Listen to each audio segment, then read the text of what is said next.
Hey guys, good morning. I have a Saturday morning editorial for you. Now, it comes out of Rochester, New York, and I'm going to put a link to this very short story here in the description box below, along with a video link to the original editorial I did on Daniel Prude out of Rochester, New York. Remember, he was arrested and then he died in police custody, and they had a riot and everything. I'm going to put a link to my editorial down in the description box below. You can go refresh yourself on the Daniel Prude incident. But apparently the police chief and the mayor kind of having some disputes here, and there's some allegations made over that Daniel Prude incident. And again, to reiterate, the video link to the Daniel Prude incident, which is my editorial, will be in the description box below if you want to go watch it and see. Or if you're not sure who Daniel Prude is, click that link below in the description box. Let's see what the police chief and the mayor are talking about. Thank you to 13wham.com for this story. The former head of the Rochester Police Department says he lost his job because he refused to lie for the mayor of Rochester. In a notice of claim filed this week, former Rochester Police Chief LaRon Singletary says Mayor Lovely Warren asked him to withhold full and truthful information from the City Council investigation into Daniel Prude's death. Prude died in March, 1 week after being restrained by Rochester police on Jefferson Avenue. The incident did not become public until September, setting off protests, demonstrations, and a shakeup within Rochester Police Department. Chief Singletary went on to say that the mayor asked him to provide false information and to omit material information to support the mayor's public narrative concerning her knowledge of the events in the matter of Daniel Prude.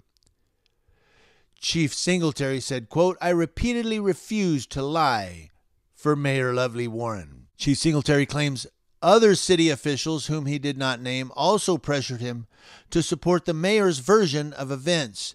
He went on to say that the pressure from the mayor and city officials and attacks on his reputation created a hostile work environment that prevented him from performing his duties, leading him on September 8th to announce his retirement effective September 29th.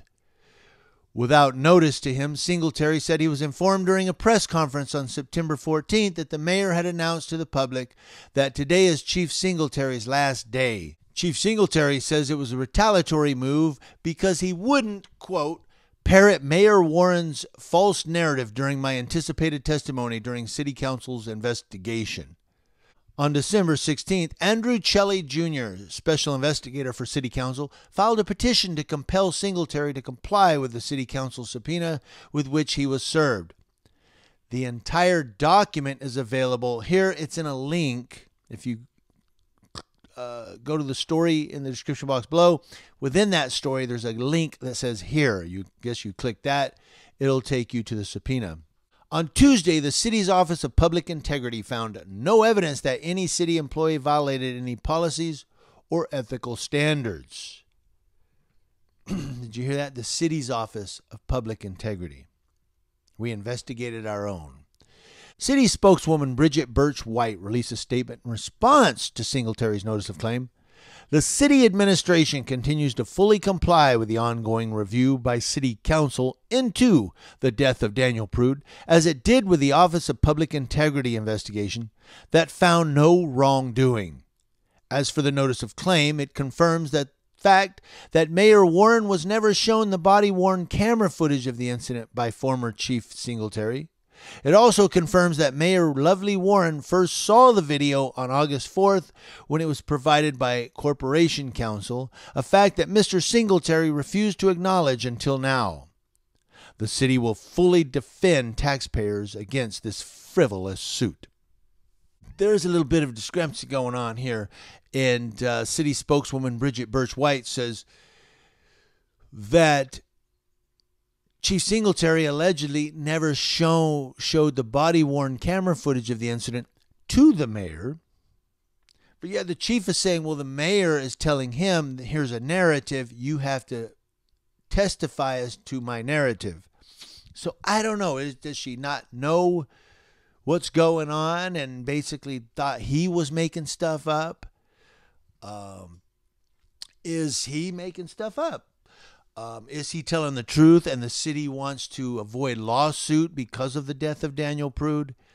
I don't know. There's a lot of questions here. Who's right? Who's wrong? I'm going to let you guys decide on that. Again, if you know who's Daniel Prude or what happened with Daniel Prude, my editorial is in the description box below as well. You can click that and you can go back and get refreshed on the Daniel Prude incident, which was a travesty. And of course, it goes to show, always film the police. Even when they're good guys, even when you can say, you guys did great, very professional, still record them.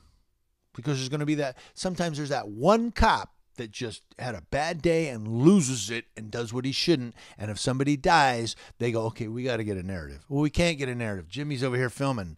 I don't know. And I'm not speaking about the Ukaipa PD. I really love our police department. We got a lot of good men and women coming into this police department. Yeah, I'm a little moody sometimes, but I love our cops here in this town. Some of the other towns that are outlying, they need a little education. Thank you guys for watching Community Leo Watch, watching Leos, that's law enforcement officers, to include police chiefs going against their mayor from coast to coast.